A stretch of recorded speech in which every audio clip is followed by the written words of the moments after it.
69th BPSC PT के लिए इतिहास से संबंधित कुछ पुस्तकों की चर्चा की थी, जितना आप लोग को याद रखना चाहिए हमेशा।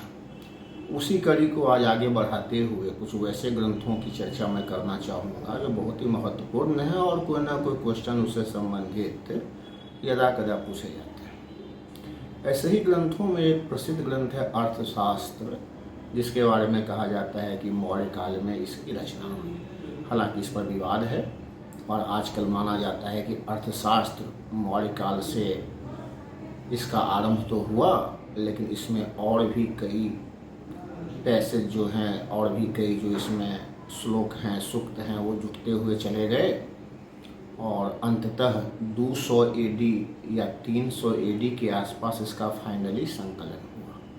लेकिन फिर भी सामान्य अध्ययन में आप ये मान के चलें कि मौर्य काल में ही अर्थशास्त्र की रचना की गई थी। परंतु यहाँ ध्यान देना है कि अर्थशास्त्र में मौर्य शासकों का नाम नहीं है और अर्थशास्त्र में यह भी नहीं लिखा हुआ है कि यह मौर्य काल के प्रशासन या अन्य चीज़ों का विवरण है। जबकि हम लोग मानते हैं कि मौर्यकालीन प्रशासन का, मौर्यकालीन अन्य व्यवस्थाओं का बहुत बड़ा स्रोत जो है ये अर्थशास्त्र। ऐसी बात नहीं है। अर्थशास्त्र में राज्य और प्रशासन चलाने की विधि प्रक्रिया का विवरण है और चूंकि इसके रचयिता जो थे कौटिल्य, जिन्हें चाणक्य और विष्णुगुप्त भी कहते हैं, वे चंद्रगुप्त मौर्य के प्रधानमंत्री थे और कुछ काल तक वे बिंदुसार के भी प्रधानमंत्री रहे। इसलिए एक आम धारणा बन गई है कि अर्थशास्त्र में जो लिखा हुआ है ना, वो मौर्य काल से ही संबंधित है। हालांकि कौटिल्य ही चाणक्य और विष्णुगुप्त थे, इस पहचान पर भी विवाद है। मैं आपको एक बड़ा अच्छा उदाहरण देता हूँ कि यूपीएससी में एक बार प्रश्न आया था कि अर्थशास्त्र की रचना किसने की। बहुत सिंपल क्वेश्चन फिर हो गया, लेकिन ऑप्शन इसका था number 1 Kautilya, number 2 Chanakya, number 3 Vishnugupta और नंबर 4 में और कोई नाम था, मुझे याद नहीं आ रही। अब 3 नाम थे इसमें, तो इसमें मोस्ट अप्रोप्रिएट कैसे चुना जाए? तो यहाँ इसका आंसर होगा कौटिल्य, क्योंकि मूल अर्थशास्त्र की जो मूल पांडुलिपि मिली मैसूर के एक लाइब्रेरी में, तो उसमें लेखक का नाम कौटिल्य लिखा हुआ है और यह भी माना जाता है कि अर्थशास्त्र कौटिल्य जो थे चंद्रगुप्त काल के, वो तो लिखे ही, उसके आगे भी उनकी परंपरा को आगे बढ़ाया गया। तो इसलिए ऐसे में ये नहीं मानना है कि प्रश्न गलत है। अगर तीनों ऑप्शन है तो ये मान के चलना है कि कौटिल्य ने अर्थशास्त्र की रचना की। अर्थशास्त्र में बड़े विस्तार से ये बताया गया है कि राजा का क्या कर्तव्य होना चाहिए, सैनिक व्यवस्था कैसी होनी चाहिए, यहाँ तक कि धार्मिक जीवन, सामाजिक जीवन, सब पर बड़े विस्तार से वर्णन है। परंतु एक आदर्शात्मक रूप में है। ये नहीं कहीं मिलेगा कि चंद्रगुप्त मौर्य के काल में ये व्यवस्था थी या बिंदुसार के काल में ये व्यवस्था थी। इसमें किसी वंश का, किसी काल का नाम ही, किसी शासक का नाम ही नहीं आता, इसको ध्यान रखना है। मौर्य काल से ही जुड़ा हुआ एक और बड़ा महत्वपूर्ण स्रोत है मेगास्थनीज की इंडिका। हालांकि माना जाता है कि मूल रूप में यह पुस्तक उपलब्ध नहीं है, लेकिन बाद के यूनानी रोमन लेखकों ने इस पुस्तक के बहुत से उद्धरणों का प्रयोग अपने अपने ग्रंथों में किया। जैसे स्ट्रैबो ने ज्योग्राफी लिखा, उसमें मेगास्थनीज के इंडिका का उल्लेख वो करता है। एरियन नाम के एक लेखक ने इंडिका नाम से ही एक पुस्तक लिखी जिसमें मेगास्थनीज के इंडिका का वो विवरण देता है। नेचुरल हिस्ट्री प्लिनी ने लिखा था, वो भी मेगास्थनीज के इंडिका की चर्चा करता है। तो मेगास्थनीज के बारे में ही जानकारी है कि वो सेल्यूकस ने उसे चंद्रगुप्त मौर्य के दरबार में भेजा था और उसके ग्रंथ जो हैं, मेगास्थनीज के ग्रंथ, उसमें सबसे बड़ी, सबसे सुंदर जो जानकारी, सबसे महत्वपूर्ण जो जानकारी उसमें मिलती है वो है नगर प्रशासन के बारे में और विशेषकर पाटलिपुत्रा नगर का विवरण उसने बड़े विस्तार से दिया है, जैसा कि दूसरे ग्रंथों में हमें नहीं मिलते हैं। हालांकि मेगास्थनीज के कुछ विवरण बहुत ही चौंकाने वाले हैं और विश्वसनीय हैं। जैसे वो लिखता है कि भारत में 7 जातियाँ होती हैं, जबकि हम लोग जानते हैं कि 4 वर्ण या 4 जातियाँ ही हैं। मेगास्थनीज ने क्या किया है, तो व्यवसाय के आधार पर जातियों के नाम बता दिए हैं। जैसे वो लिखता है 7 जातियाँ कौन कौन हैं, तो दार्शनिक हैं, किसान हैं, चरवाहा हैं, शिल्पी हैं, सैनिक हैं, सभासद हैं और पार्षद हैं, यानी मजिस्ट्रेट। तो ये तो हुआ एक तरह से कहें आप विभिन्न प्रकार के कार्य करने वाले लोगों का वर्गीकरण। तो वो जाति प्रथा को समझ ठीक से नहीं पाया। इसी प्रकार मेगासन लिखता है कि भारत में दास नहीं होते हैं। ये भी विवरण उसका गलत है, क्योंकि दास प्रथा की बहुत व्याख्या भारतीय ग्रंथों में है और कौटिल्य भी दास प्रथा की चर्चा करते ही। फिर भी मेगास्थनीज चूँकि एक कंटेम्प्रोरी सोर्स है उस काल का, तो बड़ा महत्वपूर्ण ये ग्रंथ है और इसके बारे में क्वेश्चन कुछ ना कुछ पूछे जाते हैं।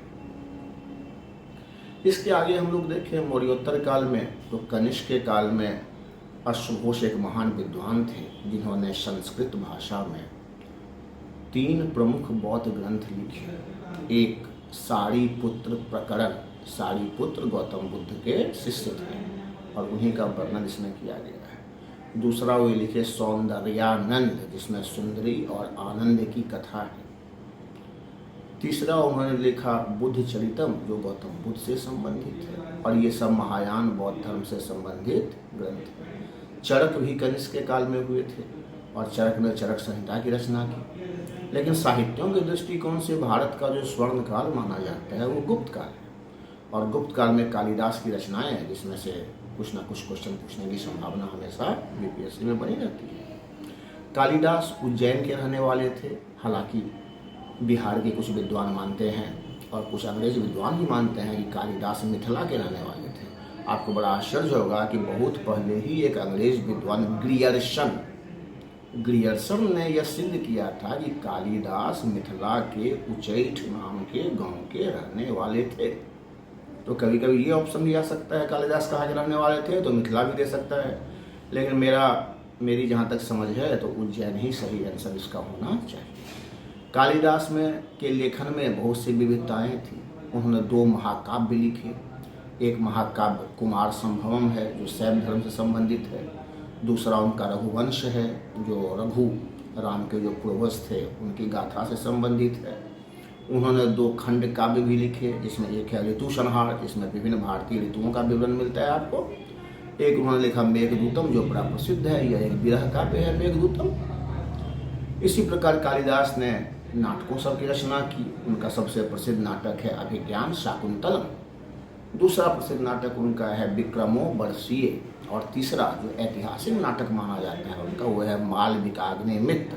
और ये मालविकाग्निमित्र जो है ये शुंग वंश के शासक अग्निमित्र और मालविका की प्रेम कहानी का विवरण प्रस्तुत करता है। तो नाटक लिखने में भी कालिदास का कोई जोड़ जो है वो प्राचीन काल में आपको नहीं मिलेगा। कालिदास ने इन सब के अलावा और सब भी अनेकों ग्रंथों की उन्होंने रचना की, लेकिन जो उपलब्ध ग्रंथ हैं वो यही हैं मुख्यतः। इसी में से कुछ ना कुछ क्वेश्चन कभी ना कभी पूछे जाते हैं। जैसे अभिज्ञान शाकुंतलम, जो बहुत प्रसिद्ध ग्रंथ है, दुनिया के विभिन्न भाषाओं में इसका अनुवाद हुआ। ये अपने आप में बहुत चर्चित है। और इस ग्रंथ में राजा दुष्यंत और शकुंतला, उसकी पत्नी की प्रणय गाथा है।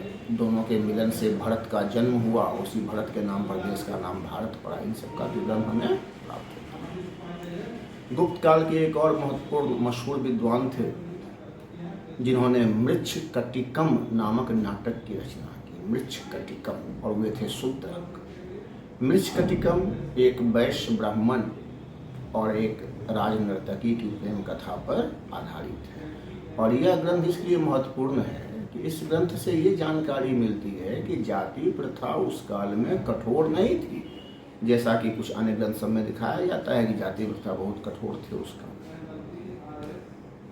पहली बार शुद्ध रूप से आर्थिक जीवन पर, खासकर कृषि व्यवस्था पर लिखा गया कोई ग्रंथ है तो वो गुप्त काल में ही आपको मिलेगा। अमरकोश, जिसकी रचना अमर सिंह ने की थी। और इस प्रकार से कई महत्वपूर्ण ग्रंथ हैं आगे भी। जैसे हर्षवर्धन के बारे में आपको मिलेगा कि हर्षवर्धन खुद ही बहुत बड़े लेखक भी थे, महान ज्ञाता भी थे, विद्या के संरक्षक भी थे हर्षवर्धन।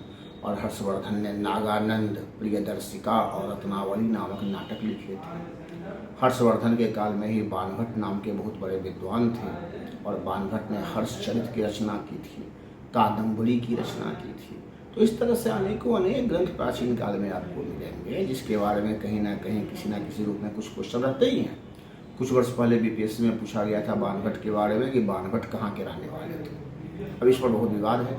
कुछ लोग मानते हैं कि पाटलिपुत्रा के रहने वाले थे, कुछ लोग मानते हैं कि नहीं, पाटलिपुत्रा के नहीं थे।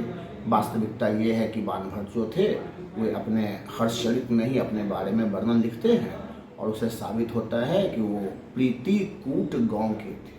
और प्रीतिकूट गांव जो है उसकी पहचान पूरी तरह तो नहीं की गई है, फिर भी माना जाता है कि ये वर्तमान में भोजपुर में यह गांव कहीं अवस्थित है। इस तरह से क्वेश्चन सब रहते हैं। हालांकि बानभट्ट जो थे वे हर्षवर्धन थानेश्वर के शासक थे, उसके दरबार में थे, लेकिन रहने वाले फिर वो बिहार के थे। तो कम से कम वैसे लेखक जिनका कोई ना कोई संबंध बिहार से रहा है, उनके बारे में जो क्वेश्चन सब आते हैं तो उस पर आपको ध्यान देना चाहिए। फिर आगे हम चर्चा करेंगे।